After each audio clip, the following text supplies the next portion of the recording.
Hi, Revive. We recently had a couple of really important messages on Sabbath, and we live in a very, workaholic city.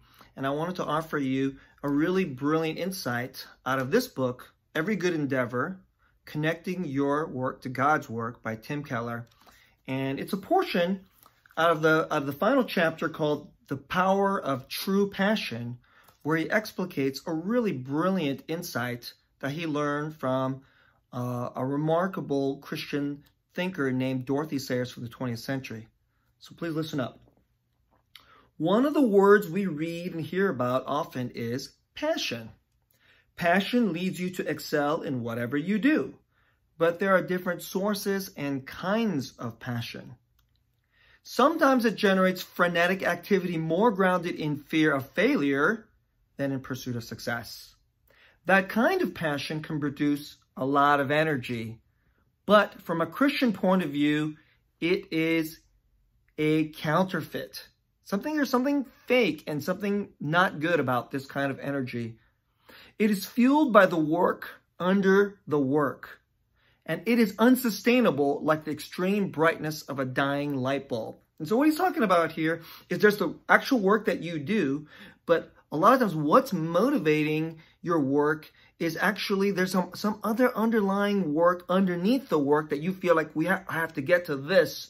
And it often has something to do with some needy kind of insecurity, and often it is of sin and unbelief. Dorothy Sayers helps us understand the counterfeit passion that can drive our work. In her book, Creed or Chaos, Sayers addresses the traditional 7 deadly sins, including acedia. That's A-C-E-D-I-A, which is often translated as sloth. But as Sayers explains it, that is a misnomer. There's something misleading about this, because laziness, which is the usual way we think of the term sloth, is not the real nature of this condition. Acedia, she says, means a life driven by mere cost-benefit analysis of what's in it for me. She writes, acedia is the sin which believes in nothing, cares for nothing, enjoys nothing, loves nothing, hates nothing, finds purpose in nothing, lives for nothing, and only remains alive because there's nothing for which it will die. We have known it far too well for many years. The only thing perhaps we have not known about it is that it is a mortal sin. There's a lot of people today, I think in our city, they have this kind of, they don't know it, but there's a kind of low-grade depression that they just go through this work, but they don't really believe or have purpose in what they do, and it's kind of like a zombie way of doing work. That's what she's talking about here. Sayers goes on to say that a person characterized by acedia, in which their driving passion is for their own needs, comfort, and interests, does not necessarily look lazy at all. Indeed, this type of person seems to generate lots of activity, but, she argues, acedia, the sin of the empty soul. So that's what I mean by it's kind of like being a zombie. Opens you to letting all the other sins be the motivations for your work. So listen up. It is one of the favorite tricks of this sin to dissemble itself under a cover of a whiffling activity of body. This is Dorothy Sayers, not Tim Keller. We think that if we are busily rushing about and doing things, we cannot be suffering from sloth. Gluttony offers a world of dancing, dining, sports, and dashing very fast from place to place to gape at beauty spots. Of course, we love this kind of activity. Covetousness rakes us out of the bed at an early hour in order that we may put pep and hustle into our business.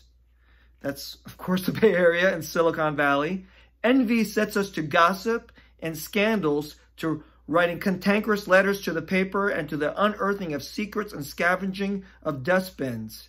Wrath provides very ingeniously the argument that the only fitting activity in a world so full of evil doers and evil demons is to curse loudly and incessantly. There's lots of people that are always screaming after justice, but I think they're more filled with wrath than seeking after justice.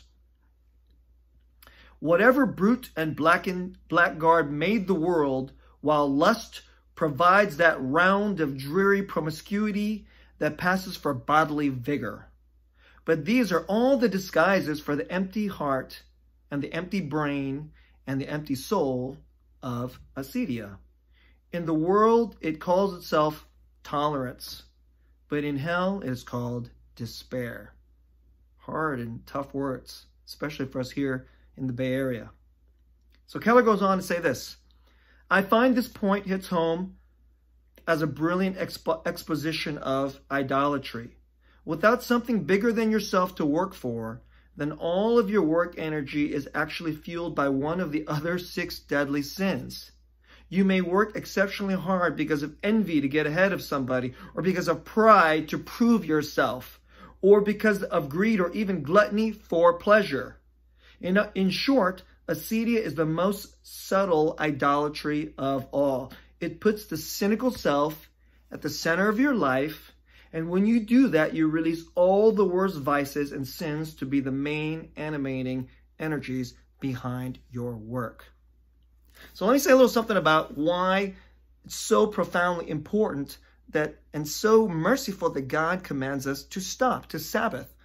Because if all the time you're working, you feel like I'm busy and there's all these other things. So maybe your gluttony is what's driving your work, or pride because like I'm better than that person, or I'm going to prove to my dad that I could be as successful as he never thought I could be. If that's really the work underneath your work, then you're really enslaved to a sin and the work is going to kill you.